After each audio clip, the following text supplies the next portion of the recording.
Future Report, we're looking at Greece's options, and joining us in Toronto, Giurlando, political scientist with Queen's University, specializing in Eurozone politics. Phil, talks over the weekend, the former coalition government came to a dead end, and now Greece faces the prospect of another election next month against the economic crisis. How would you characterize a situation right now for Greece? It's absolutely chaotic because the parties that won the last election disagree on the most fundamental issue facing Greece, and that is the conditions of the bailout. Their differences are simply irreconcilable. The only parties that won, the only parties that are in favor of the bailout won only 32% of the vote.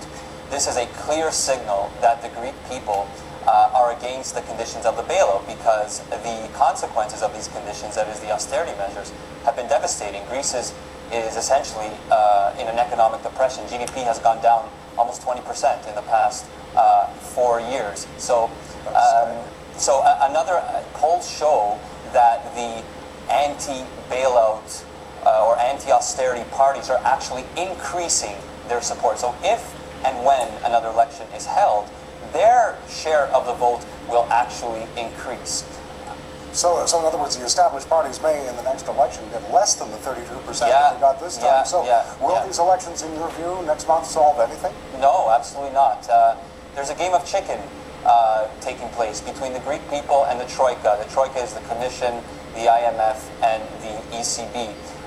The Troika is saying that the conditions can only be negotiated at the margins. That is, maybe we can extend the loans, etc., but they are utterly inflexible on the thrust of the bailout, which is austerity, whereas the Greek people utterly reject austerity. So something has got to give.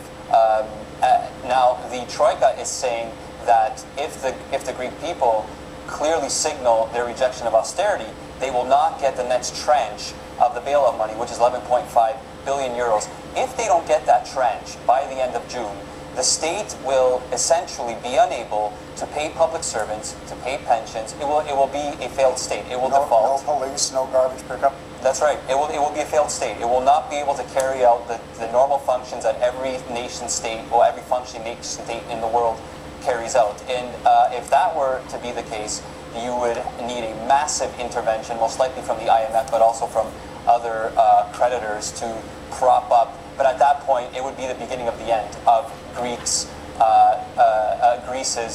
participation in the euro. Now, at that point, the big question would be whether the authorities can stop contagion.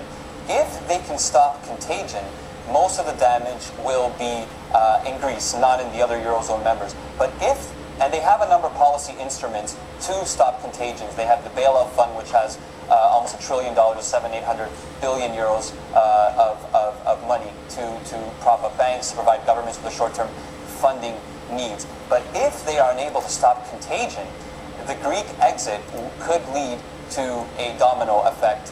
The next countries in line would probably be Spain, Italy, Portugal, and then that would be the beginning of the end for the euro itself, not just for Greece's participation in it. What do you think of the Austrian finance minister saying Greece cannot leave the Eurozone unless it leaves the European Union altogether? Well, this brings up really complex constitutional issues. I have read contradictory positions on this issue. Some are, because the euro and the EU are two different organizations. Like Great Britain, for example, is part of the EU, but it's not part of the euro. So in principle, I don't see why Greece could leave the euro, but then stay in the EU. It would just have to renegotiate its position in the EU. But then again, this depends on the political will of the leaders. And so what their political will expresses at the end of the day will become law. Before I have to let you go, Phil, is there a potential spillover that might affect Canadians? Yes, because, well, in the worst case scenario, that is Greece leaving the euro and then having a domino effect, you could see a collapse of the European banking system.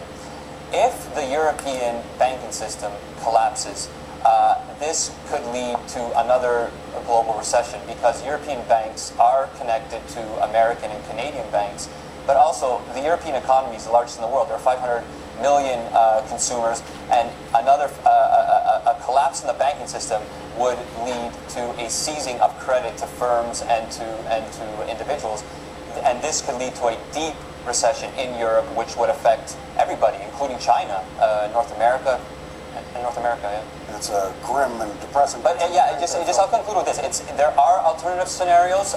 So it's possible that the Troika will become more flexible on the bailout conditions, and it's also possible that the coalition parties will come up with some sort of agreement that will allow them to carry out the conditions of the bailout. But my personal view is that those are less likely. I think the exit of Greece from the euro is probably just a matter of time. Actually, most people believe that now. How much time, quickly?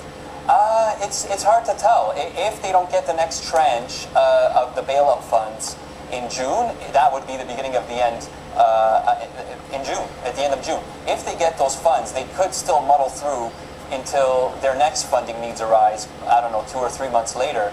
It's as soon as the Greek state stops getting money from its European partners, that is the beginning of the end, because it will no longer be able to function, it will default, and then it will leave the euro.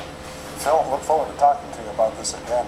Thank you. Thank you very much. Phil Giurlando, political scientist with Queen's University, specializing in Eurozone politics. Phil, thanks a lot for talking to us. You're welcome. My pleasure.